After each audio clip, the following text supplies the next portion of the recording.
Hello guys, S2W here as your average consumer with another casual consumer's review. For today's video, it was a drop that I didn't really anticipate it because the Parley Ultra Boost was basically the biggest Adidas launch of the week when this video was uploaded. This is yet another shoe from Adidas, and from what I understand is that it's from a special collection by Adidas that explores the gray area of sportswear and leisure wear. These are the Adidas Day 1 Ultra Boost that I have here for a review. From what I know, for this particular model, there weren't many places in Toronto, Canada that tweeted or Instagrammed that they had these for sale. Only online at Adidas Canada, Simon's, and I believe briefly online from a local sneaker boutique called Livestock carried these. I myself was not able to get them from Adidas Canada, but my friend was able to grab them for me, so now I owe him a meal. But I digress. To my knowledge, this pair of Ultra Boost is from Adidas' own Day 1 collection of sportswear essentials. Some sites have mentioned that it is an Adidas consortium pair, but I'm not entirely sure of that, unless Adidas can claim its self-made collection as a consortium pair. Let me know if you know, cause looking at the shoes, it didn't have the staple consortium handshake logo or hole punch anywhere. So I believe Day 1 is just a unique fashion program created by Adidas that adds a flair to a new design for their sportswear collection. In this case, the Ultra Boost. Now last year, Adidas have launched a Day 1 sneaker model before, and it was the Adidas Day 1 Pure Boost ZG. I personally didn't like how the regular Pure Boost ZG felt on my feet, so I skipped them. But looking at images of the upper of that model and then on the pair of these Day 1 Ultra Boost, it seems like only the sole has been swapped while the upper remained the same. That's it for today, S2W signing off. I'm just joking, let's carry on with the close-up looks. But literally, based on visuals alone, the upper of these Day 1 Ultra Boost look exactly the same as the upper of the Day 1 Pure Boost ZG from 2016. I don't have those to compare the material quality, but on this Ultra Boost, Adidas continued to use its greatest knitting technology, Prime Knit, as the fabric upper. This knit is known for its breathability, stretchiness, and also its lightweight properties. By touch, the material is flexible and stretchy as expected from Prime Knit, and in turn provides a sock-like fit. Texture-wise though, the knit does feel rough and in my opinion, not as stretchy as the 3.0 Ultra Boost Prime Knit, and actually reminds me of the Prime Knit texture on the 2.0 Ultra Boost instead. However, the Prime Knit on this Day 1 Ultra Boost is very thin. I would say even thinner than the 3.0 Ultra Boost. This thin quality kind of reminds me of the Prime Knit from the PKNMDs actually, so in turn makes the shoe extra light as well. Pattern and color wise, the shoe used a neutral palette, where the lateral side is split half and half into black and beige, with each other's color speckled or peppered in into multiple dotted patterns. On the medial side, the upper is dominantly black, and you'll see a prominent 3 white stripe branding of Adidas right at the toe box area.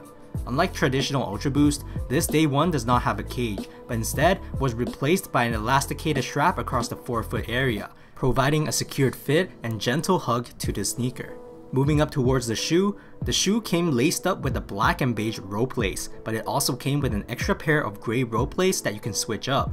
This is all held together nicely by this unique external rubber lace hole compartment. Also giving the sneaker an extra spice, they added a premium suede tongue tab at the front to make the shoe stand out from regular Ultra Boosts. At the back of the sneakers, there is also another suede tab at the heel tip of the shoes, but on this tab, they placed a small rounded metal ring with the words Running 004 and all sorts of numeric codes. Another thing special about this pair of Day 1 Ultra Boost is that their heel counter is designed differently. This beige shark fin looking TPU heel cup swishes inwards towards the midfoot area and generally adds stability to the shoe, much like the regular heel cups from regular Ultra Boost. Side note though, the plastic heel cup on the lateral side does stretch farther out than the medial side, which is a very unique design element. Nothing too special, but it is something that's different. Of course, you can't forget the boost cushioning on these pair of Day 1 Ultra Boost. Boost technology is probably the best cushioning system in the market right now, famous for its cloud-like properties and bouncy compressive results that is known to return energy back to our every step. You can't go wrong with Ultra Boost, as the comfort level on this model with top-of-the-line Ultra Boost sole is just phenomenal. Inside the shoe, these came with black removable insoles with special Adidas Day 1 logo and graphic prints on them. I'm assuming these numeric print corresponds to the shoe's collection serial code. Without the insoles, the shoe internally looks just like any regular NMD or insoleless Ultra Boost, where there is a felt-like fabric that separates our foot from direct contact with the Boost midsole. Also, if we take a closer look, the suede heel patch on the outside actually extends all the way down to the bottom of the internal heel portion of this shoe. Furthermore, the suede here is beefed up a little as well because they added some padding to it, further pushing the comfort and quality level of these sneakers a little higher. But other than that small padded area, the rest is just thin prime knit all around your feet inside. Last but not least, flipping over the shoes, you will see the standard Continental rubber outsole, basically offering extra durability and traction against every surface that the shoe will come in contact with. At the midfoot area, you will also see the familiar torsion system bar that gives the shoe additional midfoot stability while wearing them. Anyways, here are some Adidas Day 1 Ultra Boost fit footage. Fit wise, I bought these at my true to size and I feel like it was a great decision on my part. Keep in mind, I do have wide feet. If you have narrow feet, you might be able to give these ones half size down a try because they do not fit anywhere as snug or tight as any standard Ultra Boost. The knit is very thin and there is no padding around the ankle collar of this shoe. And also because they didn't design this shoe with a sock-like collar, your ankles are more free than ever on an Ultra Boost.